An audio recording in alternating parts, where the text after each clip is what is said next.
The answer was, it is not related and not so in the Sri Lankan military. So we can be happy, but we know smoking cannabis or cigarettes is both bad. So better not get into the subject, but is good. But that was very nice. I think these studies should be conducted on a regular basis so that the incidence of use could have changed. The parameters, the dynamics would have changed. Then we had a very insightful, informative presentation from the Pereira, Dimesha Ruanti Pereira, who spoke to us about a wall. And it scared us even to think that like 6 years ago, there was a possibility that there could have been a separation in this country. And we know what a separation of communities, a small country, can do to the region, to the people, and to the livelihood of the people. So she used her knowledge living in Israel and studying in Israel to talk about the repercussions of the wall, and I believe she spoke about the shield and the sword policy of Israel Defense Forces. And when during the presentation, one thought came to my mind was how little we did to win the war. When I'm referring to the forces we use, but how much force is being used in Israel. But you know the question that is pending. We are being taken to the guillotine for saving lives of hundreds of thousands of people by fighting with the zero casualty policy, and it was indeed a humanitarian operation. And there, people are firing rockets at each other. At will, they fire. They have the strong policies. But the world is silent on those issues. Now, then also we had another very interesting paper from Major Darshana. He spoke about the job satisfaction and organizational commitment of soldiers in Sri Lankan army, because we have a large army, 200,000 nearly, and what are we going to do with this force is a question many people have asked, but in our system, we have found answers to keep them gainfully employed. And actually, my mind comes to the use of soldiers in nation building or national building. How many more soldiers are becoming skilled persons because of these projects that we have undertaken?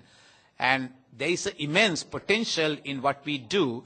So that was a very thought-provoking paper, because from the questions asked from the audience, I think that's a very pertinent topic as well. Then Nirosha concentrated on the nation development by bridging the disability digital divide in Sri Lanka. She spoke about a segment of our population who sacrifice their limbs, not the lives, but limbs for the sake of the motherland. And because of that, they are at a disadvantage to embark on this, the new technological digital world that we so enjoy. Now, I think the Vice Chancellor's name was mentioned in this forum, in this technical session, number of times, and we spoke about how you work hard to make KDU the forward march, but I think he was always here. It is that Dr. Rahman's cloth was there, so we didn't see him.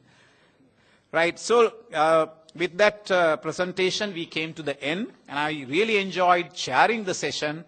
And it was a wonderful few hours spent with some intellectuals. And I think special mention must be made about the two year 3 students. I mean, they rose to the occasion. They accepted the challenge of,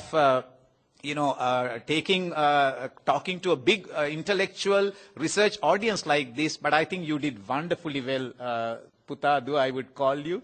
So I think we must give a round of applause to everybody who presented beautiful papers.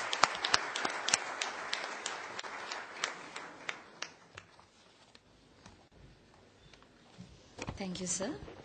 We have reached the closure of the 4th and final defense technical session, and to award certificates for the participants, I would like to call upon the chairperson, Admiral Retired Jayanath Kolambage.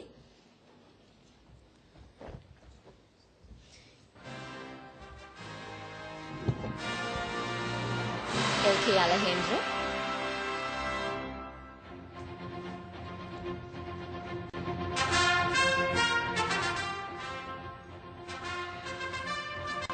IL Vasalage.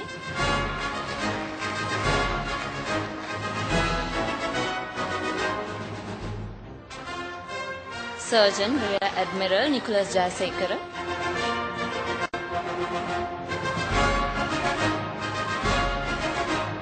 Ms. Dinesha Pereira.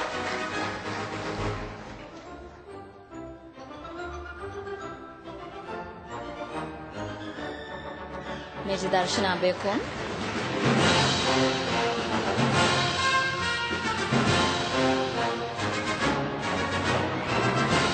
Ms. Nirosha Vedasinghe.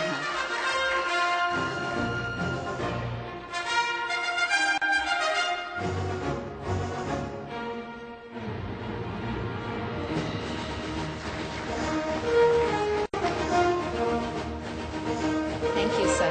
And to present a token of appreciation to our chairperson, I would like to call upon our Vice Chancellor, Major General Milinda P.S.